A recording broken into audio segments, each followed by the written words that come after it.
Greetings, my friends, patriots, lovers of democracy, truth, and justice, believers in peace, freedom, and the American way. Boy, peace, freedom, and the American way are getting kind of thin these days.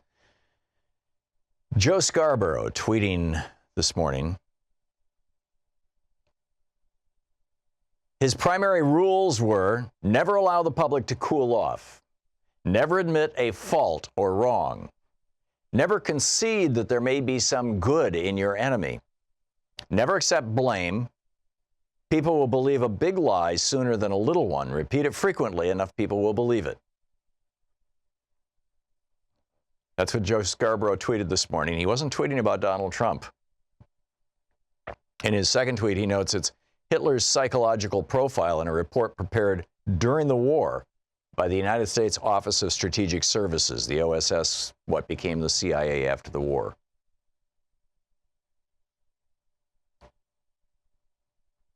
This is, you know, I have been talking about this for years, and I have for years felt that we were heading down this trail when after 9/11, when George W. Bush went full out on behalf of, the Patriot Act, this legislation that right-wingers have been trying to push for years and years and years here in the United States.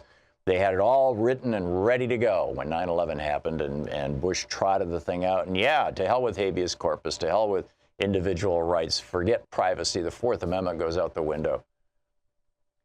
And I even wrote a book, it's called We the People, that was specifically about George Bush's exploitation of 9/11, the way that Hitler exploited the Reichstag fire, the burning of the Reichstag, or the German Parliament building in 1933. It was how he brought himself to power, essentially. And now we know, in all probability, it was the Nazis who set the fire, even though Maris van der Lubbe, this mentally challenged, I think he was 23-year-old Dutchman, was the one who ended up being blamed for it. And he was a communist, But it's really, I think, really important for us to revisit how this happens. Back in the 1950s, right after World War II, Milton Mayer, who was a reporter for the Chicago Sun, flew over to Germany and spent a year there, or almost a year there, getting to know 10 different, quote, good Germans who during the war, they weren't part of the military, they never joined the Nazi Party, they just did their jobs. There was a bricklayer, there was a baker, there was a college professor, and he wrote this book, They Thought They Were Free, that summarizes his interviews with these 10 people. And, I know every year, it seems, I'm reading this on the air, and it now seems like the perfect time to do it again, because here we have now a leader of the United States who is openly lying on, literally multiple times every day. A single speech, 20, 30, 40 lies. Lying about brown people coming to attack us, lying about the other, lying about, just basically lying about everything and anything. And some very big lies to lying that he's going to have a middle-class tax break before the election in 2 weeks. These are all lies. So Milton Mayer, after he spent, this time in Germany with these guys, he came back and said, now I see a little better how Nazism overcame Germany, not by attack from without or by subversion within, but with a whoop and a holler. It was what most Germans wanted, or under the pressure of combined reality and illusion, came to want. They wanted it, they got it, they liked it. I came home a little bit afraid for my country, afraid of what it might want and get and like under combined pressure of reality and illusion. I felt and feel that it was not German man that I met, but man. He happened to be German in certain conditions. He might be here under certain conditions. He might, under certain conditions, be me. If I and my countrymen ever succumbed to that concatenation of conditions, no constitution, no laws, no police, and certainly no army would be able to protect us from harm. So what was it that these guys said? Well, here, this is from the college professor that he interviewed. This is from Milton Mayer's book, They Thought They Were Free. He's telling Mayer how the whole Nazi thing happened. He said the separation of government from the people, this widening of the gap, took place so gradually and so insensibly, each step disguised, perhaps not even intentionally, as a temporary emergency measure associated with true patriotic allegiance or with real social purposes. And all the crises and the reforms, and there were real reforms too, so occupied the people that they did not see the slow motion underneath of the whole process of government growing remoter and remoter. To live in this process is absolutely not to be able to notice it. Please try to believe me, unless one has a much greater degree of political awareness, acuity, than most of us ever had occasion to develop. Each step was so small, so inconsequential, so well explained, and on occasion even regretted, that unless one were detached from the whole process from the beginning, unless one understood what the whole thing was in principle, what all those little measures that no patriotic German could resent must someday lead to, one no more saw it developing from day to day than a farmer in his field sees the corn growing, and one day it's over his head. He continues, he says, Pastor Niemöller spoke for the thousands and thousands of men like me when he said, too modestly of himself, that when the Nazis attacked the communists, he was a little uneasy, but after all, he was not a communist, and so he did nothing. And then they attacked the socialists. He was a little uneasier, but he wasn't a socialist, so he did nothing. And then the schools and the press and the Jews and so on. And he was always uneasier, but still he did nothing. And then they attacked the church, and he was a churchman, and he tried to do something, but then it was too late.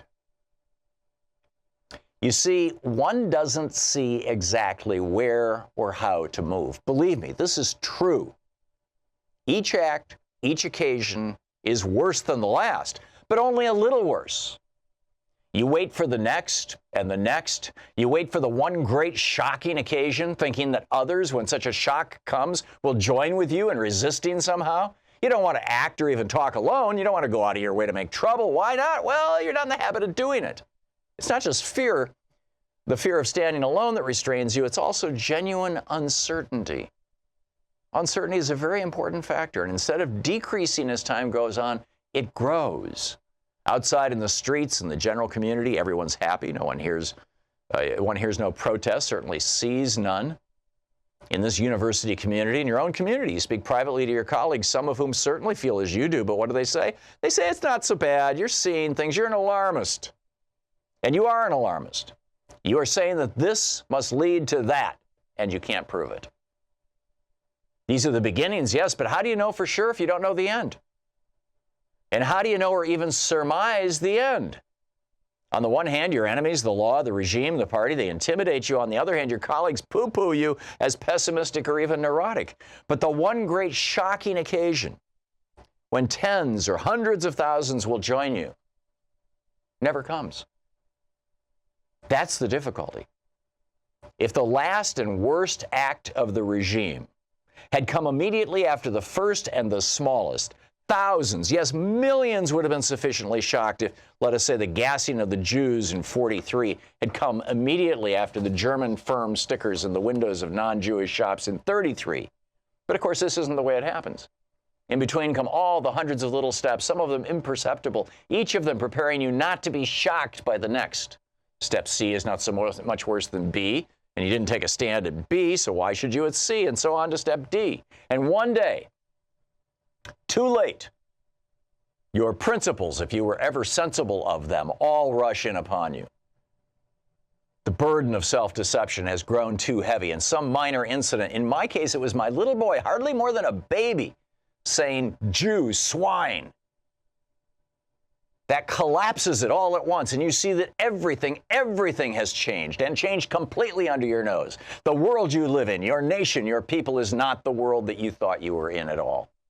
The forms are all there, all untouched, all reassuring, the houses, the shops, the jobs, the mealtimes, the visits, the concerts, the cinema, the holidays, but the spirit, which you never noticed because you made the lifelong mistake of identifying it with the forms.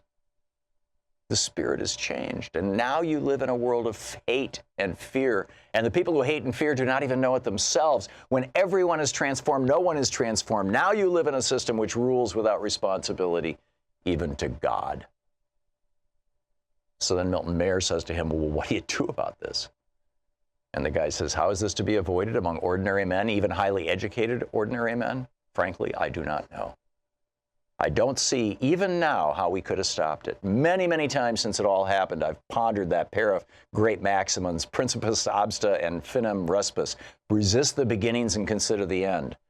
But one must foresee the end in order to resist or even see the beginnings. One must foresee the end clearly and certainly. And how is this done? By ordinary men or even by extraordinary men. See, this college professor in the time of Hitler didn't have the benefit of looking back at Hitler. And when you've got Joe Scarborough retweeting our government's psychological profile of Hitler, and it reads identical to Trump, you got to say, whoa, something here is wrong.